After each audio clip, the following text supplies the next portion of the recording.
Suraj Revanna case ಬಗ್ಗೆ ಕುಮಾರಸ್ವಾಮಿ ಗರಂ ಆಗಿ ಪ್ರತಿಕ್ರಿಯೆ ಕೊಟ್ಟಿದ್ದಾರೆ.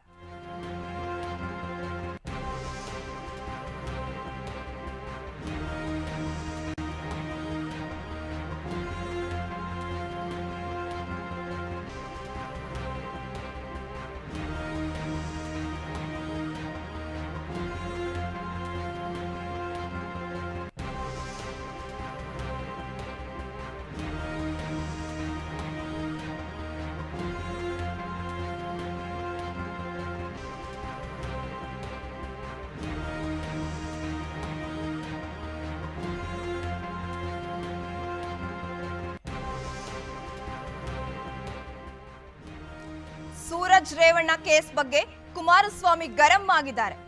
ಪ್ರತಿಕ್ರಿಯೆ ಕೊಡೋಕೆ ಎಚ್.ಡಿ. ಕುಮಾರಸ್ವಾಮಿ ನಕಾರ ಮಾಡಿದ್ದಾರೆ. ನನಗೆ ಯಾಕೆ ಈ ಪ್ರಶ್ನೆಯನ್ನ ಪದೇ ಪದೇ ಕೇಳ್ತಿದ್ದೀರಾ? ಯಾಕೆ ನೀವು ನನಗೆ ಬೆದರಿಕೆ ಹಾಕ್ತಿದ್ದೀರಿ? ಈ ಬಗ್ಗೆ ನಾನು ಪ್ರತಿಕ್ರಿಯಿಸೋ ಅವಶ್ಯಕತೆ ಇಲ್ಲ. ಕಾನೂನು ಪ್ರಕಾರ ಏನಾಗುತ್ತೋ ಅದರಂತೆ ಕ್ರಮ ಆಗಲಿ.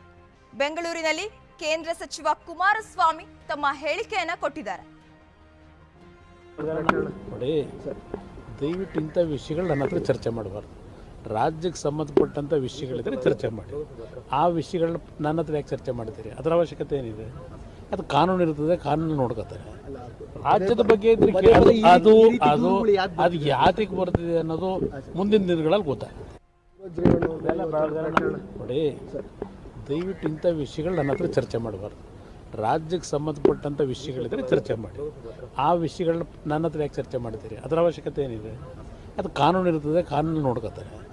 ರಾಜ್ಯದ ಬಗ್ಗೆ ಅದು ಅದು ಅದು ಯಾತಕ್ಕೆ ಬರ್ತಿದೆ ಅನ್ನೋದು ಮುಂದಿನ ದಿನಗಳಲ್ಲಿ ಗೊತ್ತಾಗುತ್ತೆ.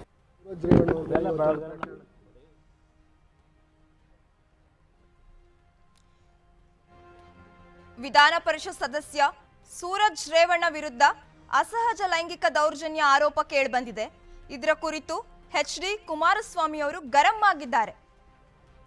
ಬೆಂಗಳೂರಿನ ಕೆಂಪೇಗೌಡ ಅಂತಾರಾಷ್ಟ್ರೀಯ ವಿಮಾನ ನಿಲ್ದಾಣದಲ್ಲಿ ಅವರು ಮಾತಾಡಿದ್ರು.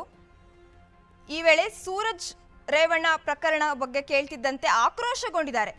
ದಯವಿಟ್ಟು ಇಂತಹ ವಿಷಯಗಳನ್ನು ನನ್ನ ಬಳಿ ಚರ್ಚೆ ಮಾಡಬೇಡಿ.